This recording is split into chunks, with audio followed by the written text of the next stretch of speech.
मेरी तरह अगर आप भी मीठे खाने के शौकीन हो तो आज की ये वाली रेसिपी आपको बहुत पसंद आने वाली है। तो ये है बिहार की बहुत ही पॉपुलर और ट्रेडिशनल रेसिपी। ये है दूध पेठा जो बनाने में बहुत आसान है और खाने में बहुत ही ज़्यादा डिलीशियस लगते हैं। स्पेशली बिहारियों में अभी के टाइम पे ना पीठा बनता ही बनता है, चाहे वो दाल का पीठा बने या फिर मावा वाला पीठा बने।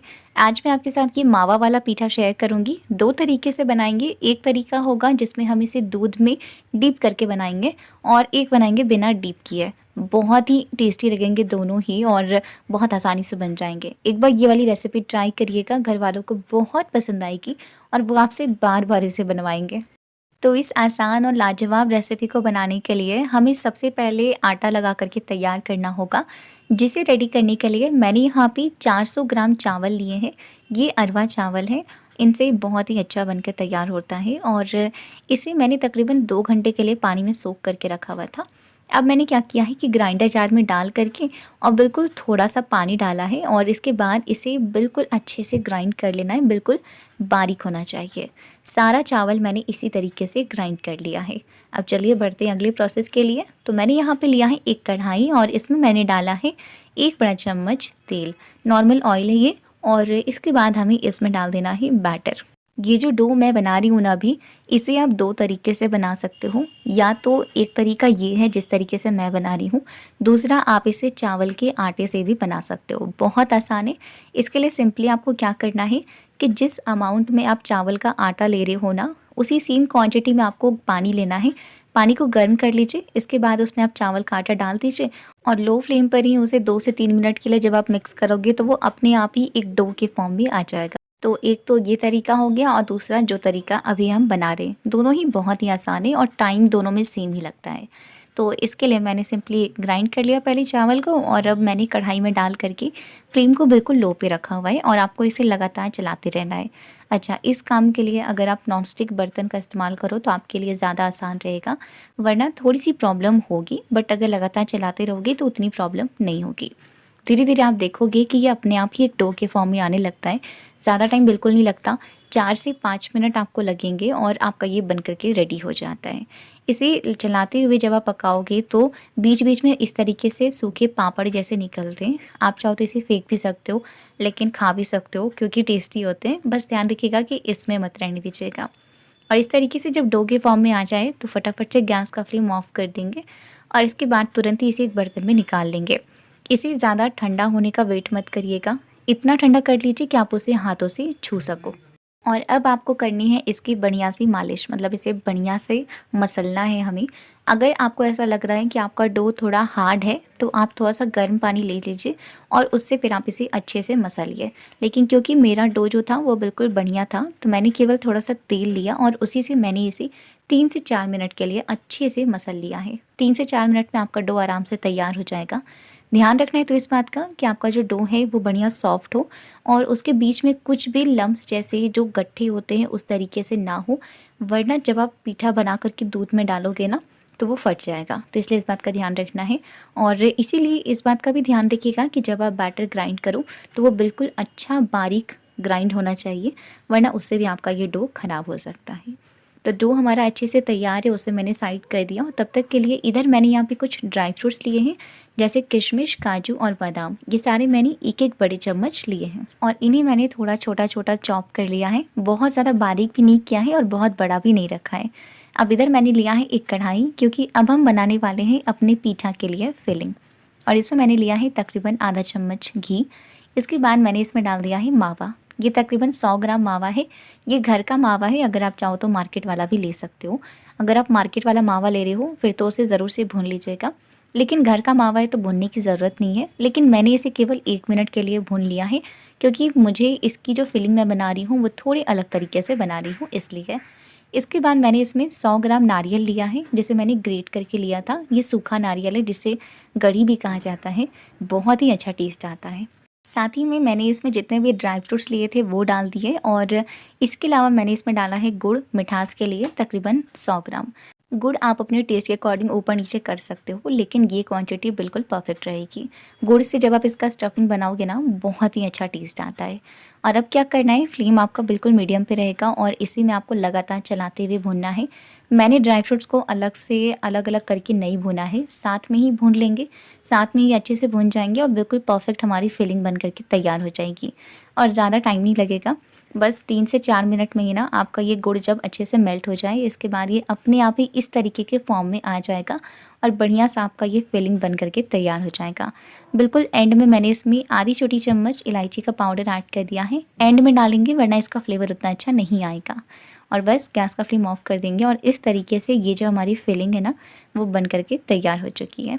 अब अगले प्रोसेस की तरफ बढ़ते हैं। तो मैंने उसी कढ़ाई में थोड़ा-सा पानी डाल दिया है ताकि हमारा दूध जो है वो बर्तन में लगे नहीं। और इसके बाद मैंने इसमें डाल दिया है तकरीबन 1 लीटर गाय का दूध। मैंने गाय का दूध लिया है, आप चाहो तो पैकेट वाला दूध भी ले सकते हो।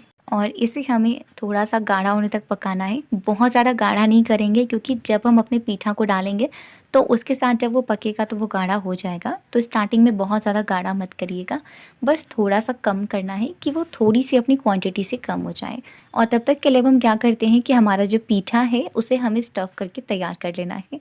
तो सबसे पहले मैंने अपना जो आटा था उसे मैंने थोड़ा-सा मसल लिया। ध्यान रखिएगा, हमेशा मैं बार-बार ये बात रिपीट कर रही हूँ कि आपका जो डो है वो बढ़िया सॉफ्ट होना चाहिए, वरना आपके पीठा अच्छा नहीं बनेगा। तो छोटी-छोटी बातें हैं, उनका ध्यान रखिएगा, वरना कई बार क्या होता है ना कि एक छोटी-सी गलती आपकी पूरी मेहनत ख़राब कर देती है। तो अब मैंने यहाँ पे क्या किया कि मैंने बॉल्स बना लिए हैं। बॉल्स आप अपने अकॉर्डिंग भी रख सकते हो, जिस साइज़ के आप बनाना चाहते हो। मैं एक नॉर्मल साइज़ जो होता है, जैसे एक नींबू का साइज़ होता है, उस तरीके से बनाने वाली हूँ। एक लोई लेकर के मैंने उसे राउंड किया और जैसे हम स्टफ़ पराठा वग़ैरह बनाते हैं, तो जब उस तरीके से कटोरी के शेप में बनाते हैं ना, बिल्कुल उसी तरीके से आपको इसे बनाना है। और कुछ इस तरीके से बना लेने के बाद अब क्या करिए कि स्टफिंग का भी छोटा-सा बॉल बना लीजिए और इसमें फ़िल कर दीजिए। ध्यान रखिएगा, बहुत ज़्यादा स्टफिंग मत डाल दीजिएगा, वरना उससे भी कई बार पीठा जो है वो फट जाता है। तो थोड़ा-सा छोटा-सा बॉल बना के डाल दिया और इसके बाद इसे बढ़िया से हमें बंद कर देना है। ध्यान रखिएगा, अच्छे से बंद कर दीजिएगा इसे, ये बहुत इम्पोर्टेंट है। और अब इसे अच्छे से राउंड कर दीजिए और ये आपका पहला पीठा स्टफ़ होकर के तैयार हो चुका है, बहुत ही आसानी से। अच्छा, आप ना अपने हाथों में थोड़ा-सा घी लगाते रहिएगा, वरना कई बार क्या होता है कि हाथों में थोड़ा-सा ये चिपकता है, इसलिए। इसे भरना कई बार थोड़ा-सा ट्रिकी हो जाता है क्योंकि कई बार ज़्यादा स्टफिंग अगर चली जाती है तो उससे फट जाता है, या फिर अगर आप इसे अच्छे से बंद ना करो तो उससे भी कई बार जो हमारा पीठा है उसके फटने के चांसेस रह सकते हैं। तो ध्यान से ये काम करिएगा। तो जब तक कि मैं यहाँ पर स्टफ़ कर रही थी, तब तक में यहाँ पे जो हमारा दूध है ना, वो अपनी क्वांटिटी से थोड़ा-सा कम हो गया है। जैसा कि मैंने पहले भी कहा था, बहुत ज़्यादा गाढ़ा नहीं करना है। तो अब इस टाइम पे मैंने इसमें ऐड कर दी है चीनी, ताकि जो हमारा दूध रहे वो भी थोड़ा मीठा रहे, फीका ना लगे। तो मैंने इसमें 150 ग्राम चीनी डाला है, आप अपने टेस्ट के अकॉर्डिंग ले सकते हो। और इधर ये देखिए, हमारे सारी बॉल्स स्टफ़ होके तैयार हो चुके हैं और इधर दूध में भी चीनी अच्छे से मेल्ट हो गया है। तो अब इस टाइम पे ना एक-एक करके हम इसमें डाल देंगे जितने भी पीठा बनाए थे ना वो। अगर आपने ज़्यादा पीठा बनाए हैं तो आप एक बार में ही मत डाल दीजिएगा, वरना उन्हें पकने में प्रॉब्लम होगी। और सारे पीठा को एक साथ भी मत डाल दीजिएगा, एक-एक करके डालिएगा ताकि आपके जो दूध का टेम्परेचर है वो मेंटेन रहे। और एक बार जब पीठा डाल दो ना, तो तकरीबन 2 से 3 मिनट के लिए बिल्कुल भी हाथ मत लगाइएगा, उसे आराम से सेट होने दीजिए उसमें।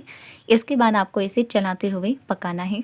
फ्लेम आपका बिल्कुल लो पे रहेगा और उसी फ्लेम पर आपको इसे पकाना है, बीच-बीच में चलाते हुए। तो ये एक तरीके से तो अभी ये पक रहा है, इसे पकने में थोड़ा समय है। दूसरा तरीका का भी तैयारी कर लेते हैं। तो अब मैंने यहाँ पर एक पतीले में पानी लिया है और इसके ऊपर मैंने इस तरीके का एक बर्तन रख दिया है जिसमें छेद-छेद हैं, जिसमें कि हम आराम से स्टीम कर सकें अपने पीठा को। और इसमें मैंने थोड़ा-सा घी लगा दिया है। अब हम इसे आराम से गर्म होने देते हैं और तब तक के लिए हम इसे स्टफ़ करके तैयार कर लेते हैं दूसरे वाले पीठा को। तो इसे भी हमें पहले वाले की तरह ही भरना है, बस एंड में थोड़ा-सा डिफरेंट रहेगा। तो वापस से मैंने लोई ली, इसे हाथों में रोल किया, हाथों में थोड़ा-सा घी लगा करके इस तरीके से कटोरी जैसी बना ली। इसके बाद फिर इसमें स्टफिंग का बॉल भरेंगे या फिर थोड़ा-सा स्टफिंग डालेंगे और इसके बाद इसे आराम से इस तरीके से बंद कर देंगे। ये देखिए, इस तरीके से चावल के फरे भी बनते हैं, दाल वाले जो स्टफ़्ड रहते हैं, तो इस तरीके से हमें इसे बंद कर देना है। ध्यान रखिएगा, अच्छे तरीके से बंद करिएगा ताकि ये खुल ना जाए। और इसे भी स्टफ़ करना बहुत ही आसान है, जैसा हमने पहले वाले को किया था। तो ये हमारा स्टफ़ हो रहा है, लेकिन इस चक्कर में ये मत भूल जाइएगा कि जो हमारा दूध वाला बन रहा है उसे भी हमें बीच-बीच में चलाते रहना है। अच्छा, जो ऊपर में मलाई सी जमती जाएगी ना या साइड्स में बर्तन में, उन्हें आप इसमें मिलाते जाइएगा, तो आपकी दूध और भी गाढ़ी और भी मलाईदार बढ़िया सी बनकर तैयार होगी। अच्छा, इसे पकने में ना तकरीबन 15 से 16 मिनट या कई बार उससे ज़्यादा भी लग जाता है, अगर आपने जैसा बर्तन लिया है और जैसी आपकी क्वांटिटी है उस अकॉर्डिंग। लेकिन मुझे तकरीबन 16 मिनट लग गए थे और हमारा ये जो पीठा था बहुत ही अच्छे से बनकर तैयार हो गया था। क्योंकि ठंडा होने के बाद भी ये थोड़ा गाढ़ा होगा, तो इसलिए बहुत ज़्यादा गाढ़ा करने की कोशिश नहीं करनी है। और क्योंकि फ्लेम लो था, तो हमारे जो पीठा है वो भी बढ़िया से पक चुके हैं अंदर तक। एंड में मैंने इसमें इलायची का पाउडर ऐड किया है ताकि इसकी एक बढ़िया सी खुशबू रहे इसमें। अगर आप चाहो तो इलायची की जगह पर आप केसर का इस्तेमाल भी कर सकते हो। तो दूध वाला पीठा तैयार है, मैंने गैस का फ्लेम ऑफ करके उसे साइड कर दिया है। और तब तक के लिए यहाँ पे जो मैंने दूसरे वाले पीठा स्टफ़ किए थे वो भी तैयार है।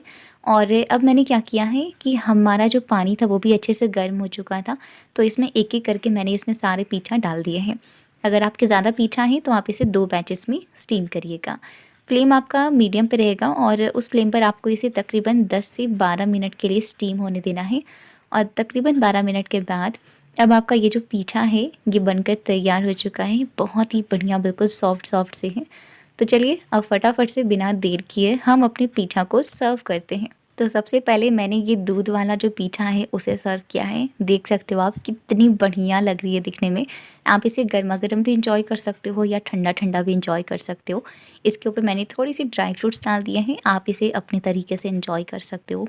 और ये जो हमने सूखा पीठा बनाया है ना, ये भी बहुत ही ज़्यादा लाजवाब लगते हैं खाने में और बिल्कुल सॉफ्ट होते हैं, बहुत टेस्टी होते हैं। बिहारियों के लिए ये रेसिपी तो है ही बहुत ही स्पेशल, लेकिन अगर आप पहली बार बना रहे हो, आपने पहले कभी नहीं बनाया है, तो दोनों में से जो भी आप बनाओगे ना, आपको बहुत पसंद आएगा। दोनों ही बहुत ही टेस्टी होते हैं। जो मैंने आपको दूध पीठा जब कट करके दिखाया, तो आप देख सकते हो कितनी अच्छी लग रही है ये अंदर से। और अगर ये सूखा वाला पीठा दिखाऊँ तो ये देखो, ये भी है ना बिल्कुल सॉफ्ट और बिल्कुल लाजवाब लग रही है दिखने में। दिखने में जितनी टेस्टी है, खाने में उससे भी ज़्यादा टेस्टी है। तो इंतज़ार किस बात का है, जाइए और फटाफट से ये वाली रेसिपी ट्राई करिए। और आज की ये रेसिपी आपको कैसी लगी मुझे कमेंट में ज़रूर से बताइएगा। पसंद आए तो वीडियो को लाइक करिएगा, साथ ही शेयर करिएगा अपने दोस्तों के साथ। खासकर अगर आपके कोई फ्रेंड बिहारी हैं तो उनके साथ तो ज़रूर से शेयर करिएगा। मिलूँगी आपसे अगले वीडियो में, तब तक के लिए आप सभी खुश रहिए, स्वस्थ रहिए। Thank you so much. Radhe Radhe.